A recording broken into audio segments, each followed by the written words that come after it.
deuxième vidéo sur le chapitre ondes et particules. Alors précédemment, nous avons vu que les rayonnements proviennent de la propagation d'énergie, soit par ondes électromagnétiques, soit directement par la matière. Dans les parties A et B, on a recensé les différents types d'ondes électromagnétiques, on a parlé de leur longueur d'onde, de leur fréquence, de leur énergie, et on a essayé de savoir quelles étaient les interactions qu'il pouvait y avoir avec l'atmosphère. Maintenant, on va s'intéresser à des nouvelles ondes, celles qui se propagent dans la matière, qu'on va appeler les ondes mécaniques. Elles seront plus largement étudiées dans des chapitres ultérieurs. Du coup, aujourd'hui, on va se limiter de connaître leurs manifestations et savoir un peu comment on peut les détecter. Dans notre environnement, ces ondes, elles se manifestent de différentes façons. 3 manifestations que vous devez connaître, vous, cette année en terminale. Première manifestation sous forme de houle, c'est-à-dire un phénomène ondulatoire à la surface de la mer. Deuxième manifestation sous la forme d'ondes sismiques qui sont produites lors des tremblements de terre.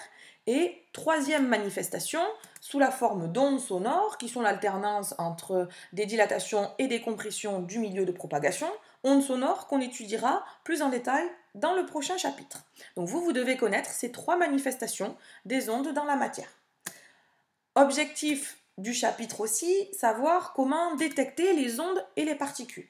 Alors dans un premier temps, on va se concentrer sur comment détecter les particules, ces particules miniatures qui sont porteuses d'énergie.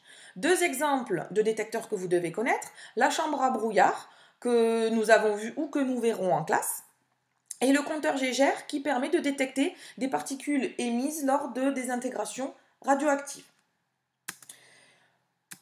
Je vous conseille d'aller visionner sur le PDF que je vous ai mis en lien dans le NT, la vidéo sur le compteur Geiger pour en apprendre un peu plus. Autre type de détection qu'il faut connaître, comment détecter les rayonnements électromagnétiques. C'est plus simple, c'est des choses un peu plus connues celles-là. 3 exemples de détecteurs, l'œil évidemment qui permet de détecter les ondes lumineuses dans le domaine du visible, les antennes qui permettent elles de détecter les ondes hertziennes et les télescopes qui permettent de capter des rayonnements visibles, ultraviolets, infrarouges et même qui peuvent capter des rayons X s'ils sont installés sur des satellites. Je vous ai mis aussi dans le PDF sur le NT un lien vers une vidéo sur le télescope Herschel et vous pouvez en apprendre un peu plus sur ce télescope, son fonctionnement et les rayonnements qui y sont étudiés. Maintenant, pour détecter les ondes mécaniques qui se manifestent sous la forme de houle, séisme ou ondes sonores, rappelez-vous, c'est ce qu'on a dit au début de la vidéo. Là aussi, différentes sortes de détecteurs existent. Vous devez connaître le sismographe ou sismomètre qui permet de détecter les séismes et qui vont enregistrer les vibrations du sol.